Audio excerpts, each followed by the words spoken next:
I'm not sure if you heard that exhalation, but it was a typical exhalation that one would correlate to extraneous activity, hard work, right? On my end, I find that I go through cycles, right? I like to call them my work cycle and my chill cycle. And over time, as I go through more and more cycles, the lines blur, because optimally, I want my work cycle to not really feel like work, because rather than work in the conventional sense of the word, I like to do the things that I'm meant to be doing and apply as much energy as possible towards those endeavors and accept what the outcome will be. And that's what I'm on right now. With that being said, I'm a little more than a year and a half into my current work cycle, because I can't help but continue to call them as such. And for you to understand what I mean by that, it means that literally I hardly have weekends. There's no real definition between I'm relaxing or I'm working. I'm just doing, and I have certain things that I'm doing. And when I'm in a work cycle, some of it relates to creating enterprises and accomplishing certain key objectives. And if you think about that, it can be exhausting to even consider, right? For the typical person and the typical constructs of what hard and easy are and what work and relaxation are, it could just be stressful even thinking about that. And so I want to share a bit about how I come to it and how it makes sense to me. And an example of someone who I think does this far better than I do would be President Obama, right? He was the leader of the United States, arguably the leader of the free world. I think he did a phenomenal job, but every time you saw him, he was strutting and he had his swag. And that's because he was able to contextualize his ability to affect change, to get things done, and understand his position within the construct of the larger, right? And so by removing the excess, unnecessary pressure, he's able to get things done in an efficient manner that works for him. Now for me, when I think of the concept of hard and easy, I don't actually believe those exist. Right? I don't believe in hard and easy.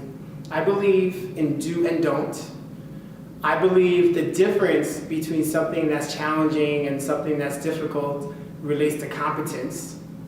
I don't believe that being competent at something or not knowing something should accrue any kind of judgment, right? One knows, one doesn't know. Everybody has certain things that they know or don't know. So it doesn't matter, right? To me, the difference between hard and easy is simply the preparation and intentionality, right? So if there's something that I have certain skills, then I'm going to be able to do it more efficiently than someone who does not. And it's really that simple. And if there's something that I don't know how to do, then it's incumbent upon myself to figure out how to learn, how to work with others who know in order to gain that competency, or to partner with other individuals who are better at that thing than I am. And I really like the latter model in terms of finding people who are smarter than me at a number of different things and collaborating in order to accomplish shared objectives, right? And having thought about that for quite some time, I developed an equation, which is somewhat rooted in science, but I like the intersection between science and qualitative, just philosophical thought. So the equation for work in scientific terms is work equals force through distance, right? So if you move an object from here to here, through that process, it is work. Well, what I've done is I've included an extra D, right? So instead of just work equals force times distance, to me, work equals force times distance times a second variable called also D, except that D is disposition. And the reason I do that is because I believe the energy that one brings to the work that one does really has a meaningful impact on the output. And so I think of disposition on a scale of 1 to 10, or 0 to 100% for the sake of that equation. And the closer you are to that 100%, the more positive the overall outcome will be. Right? So in a nutshell, I wanted to share this information with you, and I'd love to get some feedback. What do you think about that? How do you think about hard versus easy? How do you think about work? What are some of the variables that we don't usually talk about that affect that work? Thank you.